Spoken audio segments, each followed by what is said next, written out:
All right, Dan from dozerwinchparts.com, working with Danny, master mechanic for over 25 years. Danny, can you give us a crash course on how the way all these Gearmatic 19s and this is a 28 or a 36, but they all work similar. Can you give us a crash course? Yeah, as the tractor's running, this piece is always turning. And when you pull the lever, push the lever, whichever way it makes it work, it actuates this slave cylinder, this slave band. This opens up, presses against the drum, and then it turns this linkage piece here, which pushes on this here, which pushes on this second band, and it engages the second band. And so as it's engaging this second band, it starts to rotate the drum. This portion, this slave band will move and push against the spring that's in here. And then as it's pushing that, it releases through this pin pivoting, it releases this band, which really releases the brake. And we'll start hauling in. When you let go of that, this brake releases, this clutch band releases, this band releases, this linkage moves back, and the spring applies the brake. The nice things, the harder you pull on the drum, the harder this thing locks up.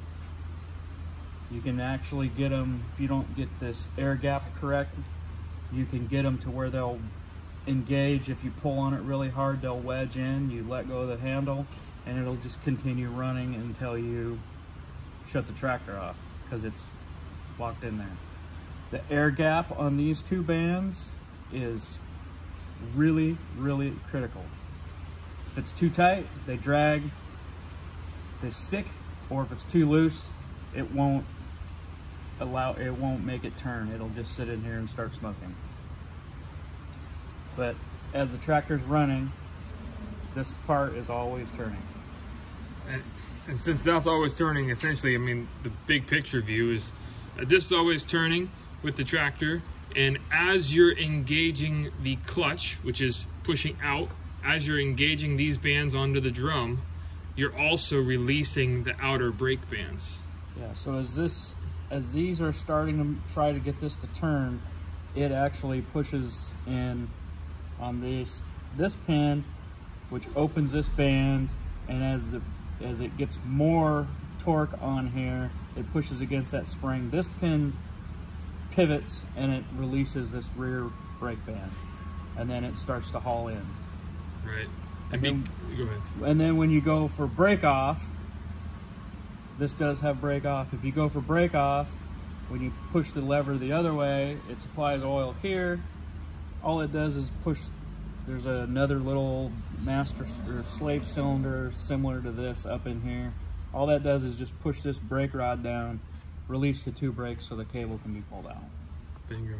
And biggest issue is obviously because we're so tight in these tolerances, they sit, and if they sit for however long, they start to rust, and the bands fuse to the drum, and they don't like to release. It's a really common problem. The biggest one on this outside. They just glue together. They just weld themselves together. They weld themselves together, and then a lot of times you get the U-cups in here, or the bearings in here, because they're always spinning. Yeah, it'll leak. They'll start leaking. Also, up in the cab is not shown here, obviously, but the master control cylinder that is activating all these circuits, that thing tends to leak too, so a lot of guys will just reseal that. So any questions on any of the old Gearmatic style winches like this, the 19s, 28s, 36s? 119s. 119s are the same, yeah.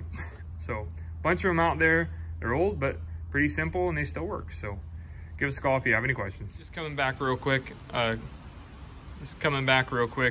to tell you guys. So there's obviously the winch we're going to use.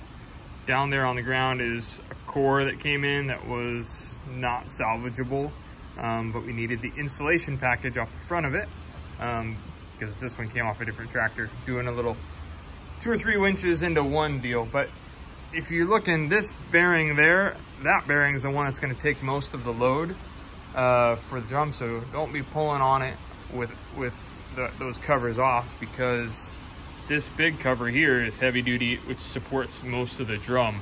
There's another bearing internally, but you know, you need all of them for the strength.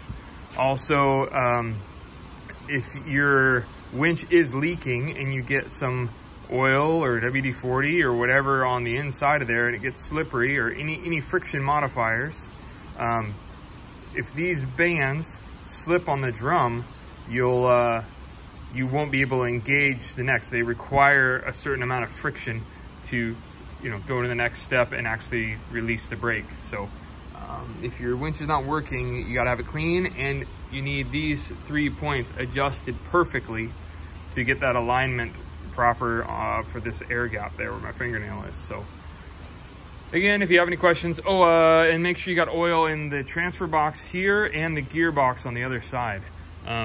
They don't share oil, so you got oil over here and oil over here. If you just check one and say you're good, you're gonna have a problem.